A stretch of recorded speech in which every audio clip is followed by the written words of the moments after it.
Well, hi, friend. Thanks for stopping by and spending some time with me today. Hey, so we're continuing our chicken coop build, our hurricane and storm proof chicken coop. We hope when we're done. We got a lot of work to do today. I actually did some work already. Last time we talked about filling all those holes on the cinder block with concrete. I've already done that. I'll show you that here in just a sec, real briefly. We did a dry pour method. Basically just poured the dry concrete in the holes and then wet it, let it cure. It should be good to go. I'm going to use the tractor and kind of backfill the foundation so it's nice and level. And then we can start on our sill plate and go from there. So thanks for joining today, and let's get into it. I'll show you how we did the concrete real quick, and then we'll be back and start working on this chicken coop.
Okay, so now that that's done, the next thing we need to do is we're going to use the tractor, and we're kind of going to backfill everything so that it's nice and level.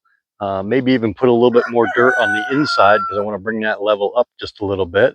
Yeah, let me go grab the tractor and put the bucket on, and we'll get that done, and then we can start working on our sill plate.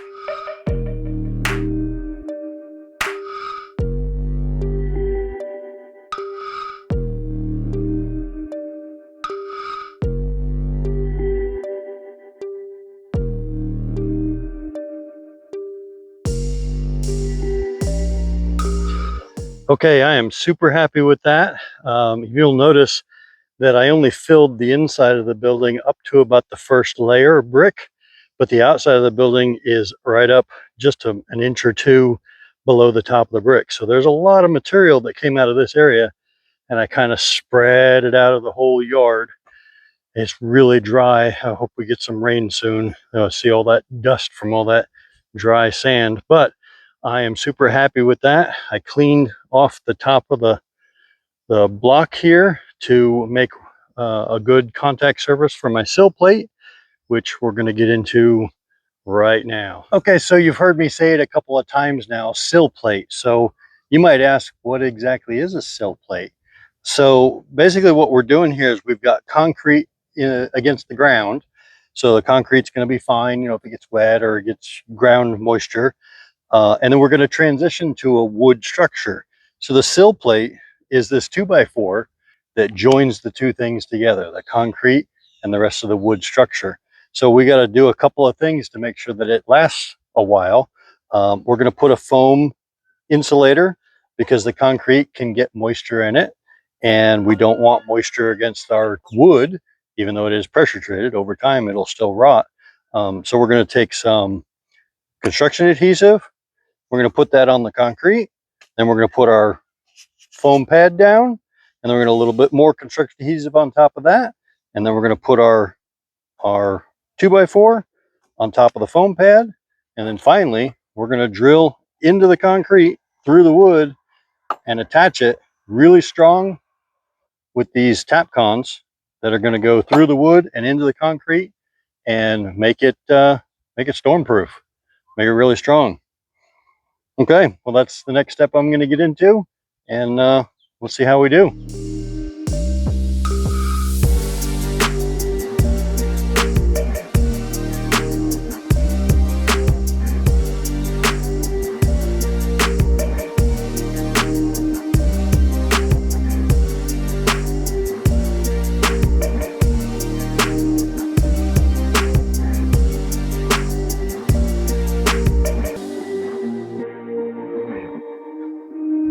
When you're working out here in the Florida sun, you got to make sure you stay hydrated.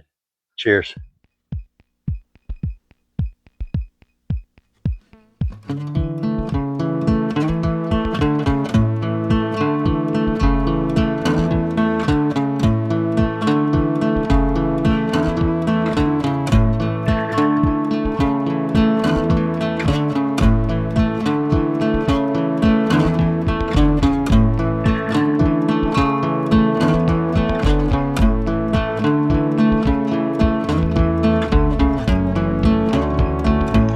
Okay, super happy with that, how that turned out.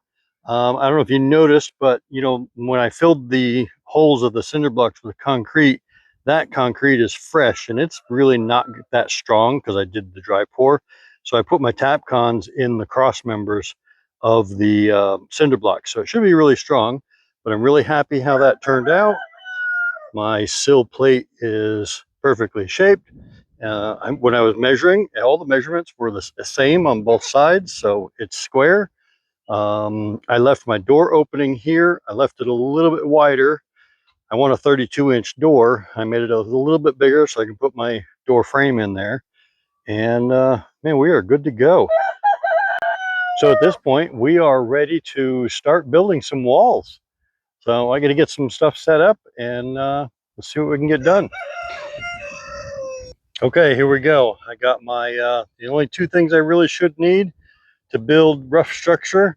I got my chop saw and I got my air nail gun. My air compressor is down there around the corner. I got a really long hose so I can reach up here to the chicken house. Now you will notice that a lot of this wood is reclaimed from that chicken coop that we knocked down. So the nice thing about building a chicken coop out of reclaimed wood like this is the fact that you will never hear a chicken complain about how ugly it looks. All right, here we go. We're going to build some walls.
Well, okay, there we go. We got 3 walls done.